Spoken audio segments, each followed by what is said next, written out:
Hi there, welcome to another video about Hack Battles prototype. Here we'll discuss selecting teams. Now, you might have seen the videos so far and come to the conclusion that this game is a battle game where selecting teams is a setup for the main event. But the truth is that in Hack Battles, selecting teams is the main event. The composition of the teams is the critical component, and the battle should actually be based on the teams chosen and less on improvisations given a certain situation. The reason why it does not seem that way, perhaps, is because this is a prototype, and as prototypes go, it is limited by the amount of resources I had to make it, which precluded any kind of extended play to be able to properly address the issue of selecting, growing, developing, building teams. And so this is what's left in the prototype of the team building, this team selection mechanism, and in here I'll try and talk a bit about how to approach this situation. So the first component of team selection is in the settings, which is number of hacks and hack level. Number of hacks goes from 1 to 6, but the real critical point here is 3. While there might be a few interesting things in having a one-on-one hack battle, fighting one-on-one actually isn't very interesting. It's not a complicated tactical battle, and team composition is very minimal, and this is not how the game was meant to be played. It only exists here to let new players try out some things. 2 hacks per player is a bit more interesting, still simplistic. The main difference between 2 and 3 hacks is that 2 hacks cannot block off a section of the wall by themselves. I mean, a board is 7 by 7 tiles. A wall takes up the central row of tiles, leaving three rows on each section. 3 hacks can stand back to back or in a line on these 3 rows, separating left from right. 2 hacks just can't do that unless one of them is a hunter or they're using wall or some other block. And in case one of them is a hunter, it really isn't as effective, because it's a block. Any hack that remains active on either side could just walk through, making that separation only relative for the beginning of the turn. Now, 3 hacks is sort of the ideal number for complex battles. Early beginning players should really start with 2 and get their way up to 3. But 3 is a safe number. It allows tactics, it allows strategy, and it's relatively small and manageable. Once you start getting past 3, well, you're reducing the importance of each individual hack. You're creating situations where there's just a crowd, a lot of chaos, and honestly, once you get to 5 or even 6 hacks per player, you get to a position where you can destroy a hack in a single turn. So from, full hit points to minimal to 0, with 5 or 6 subroutines is perfectly achievable. Even with 4, if you're talking about a deceiver, for instance, or you have a very tough damage combo. These options do exist because it might be interesting to play 5 or 6 hacks even. And this is a prototype, so I haven't fully tested out all the options yet. But truthfully, settle for 3 hacks until you got a hold of it, and if you want to try more, go for it. Now about levels. In the prototype you have a single level counter, and once you set it, all hacks are set to that same level. In here, level affect only 3 characteristics on the hack. It affects its hit points, its base attack, and its concealment value. Now, hit points and base attack raise proportionally with level. So if, for instance, hack 1 could destroy hack 2 in 8 BA of damage, it would be the same thing regardless of the level.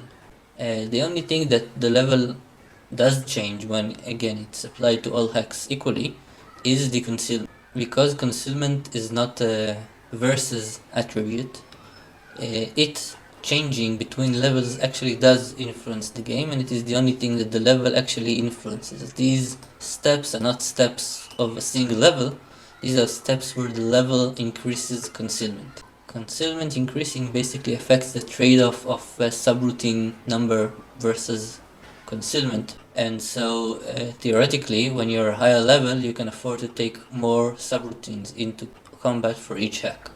This makes the game a lot more tactically complicated, which again I would only suggest for more experienced players.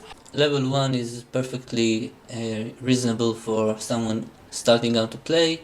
Level 3 even is reasonable for advanced players. Anything higher than that is reasonable and you can go there, but the core of the game was developed for this setting. The third level bar and 3 hacks per player. So we've selected our main battle composition. Now how do we select a team? Well, the truth is that, as I've said, this game is about selecting teams, so there's not hard first rules about how to design your team. Deciding your strategy is very important, but for every strategy there's a counter strategy, and this game is about understanding your opponent's team and matching your team in order to beat their strategy. Achieving this requires trial and error, and obviously once you've got the grips of the game, you'll be able to see things ahead of time while in team composition.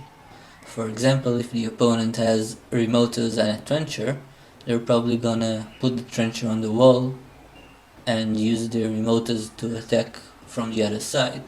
However, if their main is a deceiver, they're probably going to get into your side of the board and focus on all-out offensive. These are just examples, of course, not hard fast rules, but they do highlight an important issue, that is the main of the team is a critical component. The main in hack battles not only is the target to destroy, it also determines a lot of the strategy of the game. For one, it is the center of communications, and so its position on the map is very critical to determine whether your allies can be easily rendered inactive or not. In addition, because the main hack gets access to its main ability, which is usually much more important than is a regular ability, the selection of a main is critical to the tactic of the team. Also important is who starts. So the total speed is the deciding factor on who starts. The player with the fastest hacks goes first. And selecting whether you're going first or second is important to the tactics, because the first player has the advantage of being able to reach the gate first, of maybe initiating the first aggressive move, dealing the first damage and getting a head start on his opponent. Yet it is also up to the main player to make the first aggressive move, because the aggression counter will increase the first player's aggression before it increases the aggression of the second player, seeing as it finishes his turn first. Thus, if both players remain unaggressive, the player to begin the first turn is the one to lose at the end of the third round. These are all important factors, and again, think about not only the members and their abilities, but also the subroutines that they have. For instance, Turret is designed to do damage, and you can see how his subroutines are mostly damage dealing subroutines. Drone, on the other hand, while being also a remoter, is more of a manipulation type remoter who can push and manipulate his opponents from a distance. They offer very different tactical situations, and their subroutine composition is critical to design tactics. And that is really most of the things I can say about team composition that are general. I'm looking forward to see players selecting teams and finding out whether some team combinations may be unbeatable, and maybe some combo is overpowered.